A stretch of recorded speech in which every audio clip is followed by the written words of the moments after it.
Hello everyone, I hope you're having a wonderful day.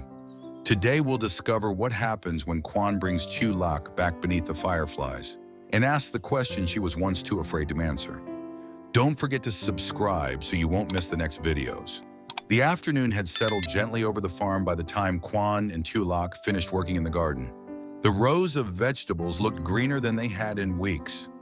Fresh soil clung to Tieu Lac's sleeves, and a few strands of hair had escaped from the simple tie at the back of her head. She stood beside a bamboo basket filled with weeds, breathing a little harder after hours of pulling roots, watering seedlings, and repairing the narrow wooden fence around the flower beds. Quan set down the watering can and looked toward her. "You should rest." Tieu Lac glanced at the unfinished corner near the herbs. "There is still a little left." "There is always a little left," she smiled. "That is how gardens work." Quan walked over and gently took the basket from her hands. "And that is how you avoid resting." "I am not tired." He looked at the dirt on her cheek, then at the way she flexed her fingers after carrying the basket. "You are terrible at lying." Tieu Lac lowered her eyes, trying to hide her smile. The farm had become peaceful again. The threats were gone. Her family's debts had been settled. The men who had once frightened her no longer controlled her life. Her mother's house was safe. In the garden around the small wooden home, in the bamboo forest was growing stronger every day. For the first time in years, Tieu Lac could breathe without wondering who might appear at the gate. Even so, peace still felt unfamiliar. Sometimes she woke before sunrise with her heart racing, convinced that trouble had returned. Sometimes she looked at Quan and wondered whether she truly belonged beside him. He had never treated her like a burden, but the old fear had lived inside her for so long that it did not disappear overnight. Quan seemed to understand this without asking. He never forced her to speak before she was ready. He never reminded her of how much he had done. He simply stayed close, helping with the farm, eating the simple meals she cooked, and pretending not to notice when she watched him with a gratitude too deep for words. That afternoon, however, there was something different about him. Tieu Lac noticed it when he carried the basket toward the shed. He moved calmly, but he checked the time more than once. He also seemed unusually interested in whether she planned to change her clothes before dinner. She wiped her hands on a cloth. "Are you waiting for someone?" "No." "Do you have a meeting?" "No." "Then why do you keep looking at your watch?" Quan stopped. "I do not keep looking at it." "You looked at it 3 times. 3 times is not a lot." "For you it is." Quan turned away, but Tieu Lac saw the corner of his mouth lift. She narrowed her eyes. "You are hiding something." "I have no idea what you mean." "That answer makes you more suspicious." Quan walked toward the house. "Wash your hands and come inside." Tieu Lac followed him onto the wooden porch. The small house stood quietly among the dense bamboo, with simple timber beams, woven bamboo walls, and a narrow balcony facing the garden. A clay teapot had already been placed on the low table outside. Tieu Lac stopped. "You prepared tea?" Quan looked at the table. "It seems so." "It seems so?" "Perhaps someone thoughtful prepared it." "You prepared it?" "I cannot confirm that." She laughed softly. Quan opened the door and stepped inside. Tieu Lac expected him to bring out towels or perhaps food. Instead, he returned holding a rectangular gift box wrapped in plain cream paper. Her smile disappeared into surprise. "What is that?" "A box." "I can see that." "Then we are making progress." "Quan." He held the box out to her. "This is for you." Tieu Lac did not take it immediately. "You already bought me new work shoes." "That was practical." "You also replaced my old coat. It had holes. And you brought fabric for my mother. She needed it." Tieu Lac looked at the box again. "You do not have to keep buying things for me." "I know." "Then why?" "Because I wanted to." His answer was simple, and that made it harder to refuse. Tieu Lac accepted the box carefully, as if it contained something fragile. "What is inside?" "You could open it." She sat on the edge of the wooden bench and slowly removed the paper. Quan remained nearby, watching her with a calm expression. That did not hide his curiosity. Inside the box was a dress. Tieu Lac lifted it with both hands. The fabric was soft and elegant, a gentle color that suited her without being too bright. The design was simple but graceful, with clean lines, delicate sleeves, and a shape that would move easily when she walked. It was not covered in jewels or expensive decoration. It looked refined without making her feel like someone else. For several seconds, she said nothing. Quan watched her face. "Do you dislike it?" "No." "Is the color wrong?" "No." "Then why are you looking at it like it might disappear?" Tieu Lac ran her fingers over the fabric. "It is too beautiful." "That is not a problem. It is for someone who knows how to wear clothes like this." Quan sat beside her. "It is for you."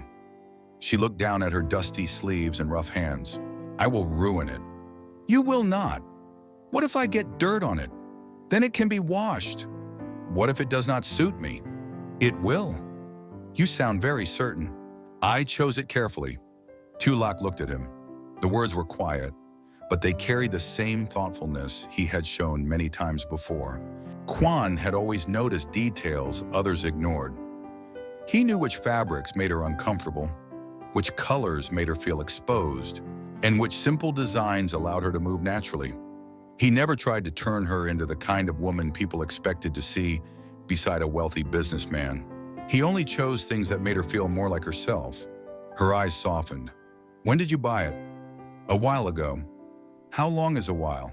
"Long enough." "You planned this?" Quan leaned back slightly. "I planned tea." "And the dress?" "It happens to be useful for tea."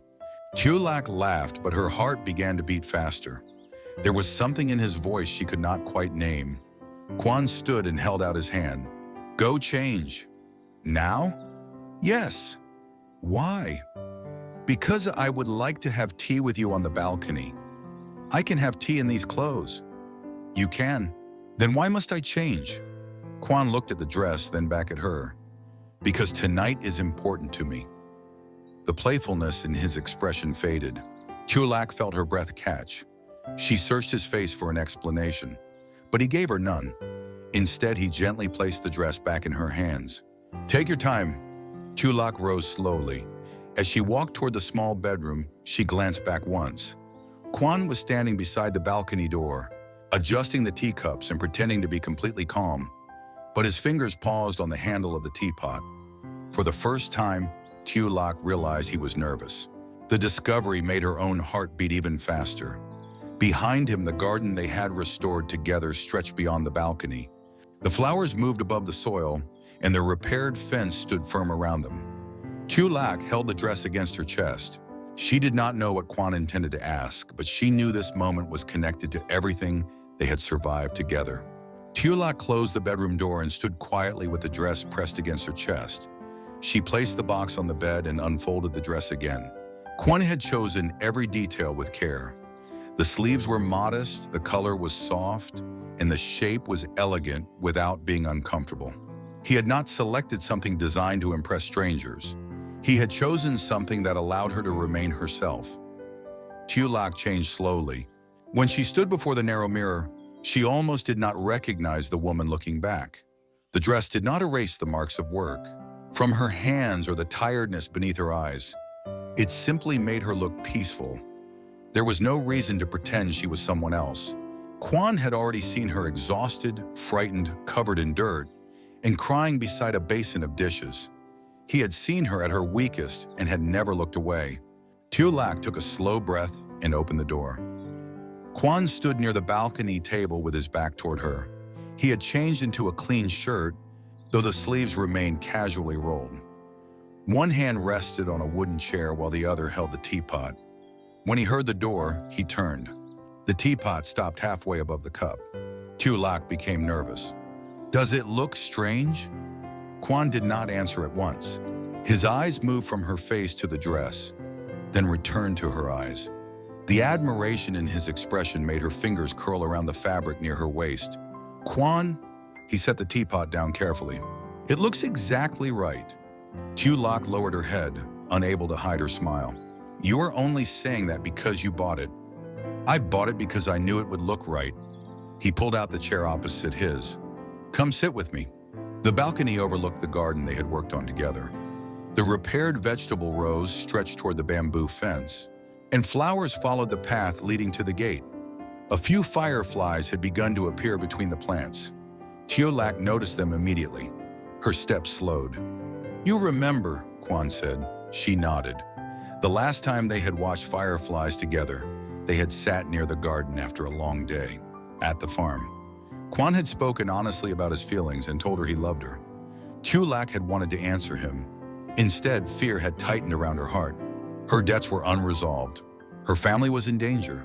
She believed accepting Quan's love would pull him deeper into a life filled with threats and sacrifice. So she had asked for time. Quan had given it without complaint. Now, as Tieu Lac took her seat, the memory returned clearly. Quan poured tea into both cups. The quiet did not feel uncomfortable. It felt careful, as though they understood that the words coming next would change something important. Tieu Lac placed both hands around her cup. "You prepared all of this?" she asked. Quan looked directly at her. "Yes." Her fingers tightened around the cup. "Do you remember what I asked you that night?" he said. Tieu Lac nodded. "I remember every word. And your answer?" "I said I needed time." "You had every reason to." She looked down. "I was afraid. I thought loving you would give the people chasing me another way to hurt you." Quan's jaw tightened at the memory. "You also thought you had to become free of every problem before you deserved a future." Tieu Lac gave a small smile. "You always understand too much." "I understand you." The answer made her eyes fill with tears. Quan moved his chair closer. "The debts are gone," he said. "Your mother's house is safe. Tai and his men cannot threaten you anymore. No one is waiting at the gate to take something from your family." Tieu Lac listened without interrupting. "You worked hard," Quan continued. "You rebuilt this garden, helped your mother, and faced people who frightened you. You even walked away from me because you thought it would protect me." His voice softened. "I wish you had not left, but I understand why you did." Tieu Lac's lips trembled. "I hurt you." "Yes."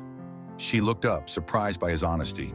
"You hurt me because I did not know where you were. I was terrified something had happened to you, but that does not change what I feel." He reached across the space between them and covered one of her hands with his. Tieu Lac's breath caught. "I am not asking because I rescued you," he said. "I am not asking because you owe me gratitude. I am asking because when I imagine my future, you are already in it." Her tears began to fall. "Before I asked whether you could allow me to stay beside you, tonight I want to ask again." Tieu Lac looked into his eyes. There was no pressure there, only patience, hope, and a vulnerability he rarely showed anyone else. Quan stood and moved in front of her. He did not kneel dramatically or reveal an expensive ring. He simply took both of her hands and held them between his own. "Now that the fear, the debts, and the people who threatened you are no longer standing between us, are you ready to let me protect and care for you for the rest of my life?" Tieu Lac covered her mouth with one hand. Quan waited. Her shoulders shook as happiness and relief broke through. The final wall she had built around herself. For years, she had believed love was something she had to earn. She thought she needed to repay every kindness, solve every problem alone, and become useful enough to deserve a place beside someone like Quan. But he was not asking for perfection. He was asking for her. Tieu Lac lowered her hand and reached for him. "Yes," she whispered. Quan's eyes softened, but he remained still, as though he needed to hear it clearly. Tieu Lac nodded through her tears. "Yes, I am ready." The tension left his shoulders. A warm smile spread across his face. He pulled her gently to her feet. Tieu Lac stepped into his arms without hesitation. Quan held her close, one hand against her back and the other resting protectively behind her head. She pressed her face against his chest, listening to the heartbeat that had become one of the safest sounds in her world. "I was afraid you would ask for more time," he murmured. Tieu Lac laughed through her tears. "I used all of it." Quan leaned back enough to look at her. "So this is your final answer?" She placed both hands against his chest.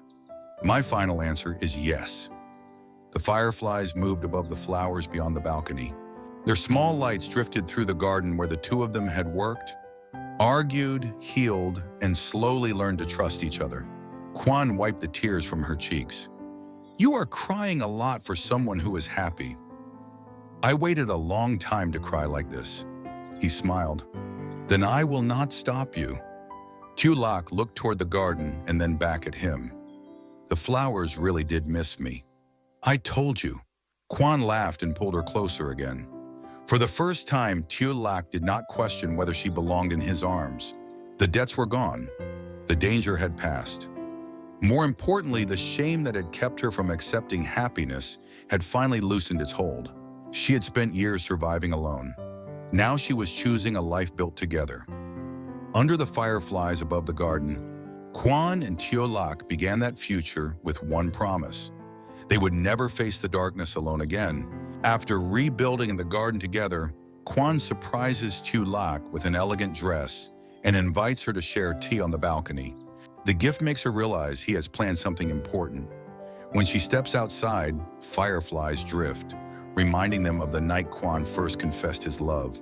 At that time, Tieu Lac had asked for more time because debt, danger, and shame made her believe she did not deserve a future with him. Now those burdens are gone. Her mother's home is safe. Their enemies can no longer threaten her. And Quan asked the question again, is she ready to let him protect and care for her for the rest of his life? Overcome with happiness, Tieu Lac says yes. In his arms, she understands that love is not a debt and that they can face the future together.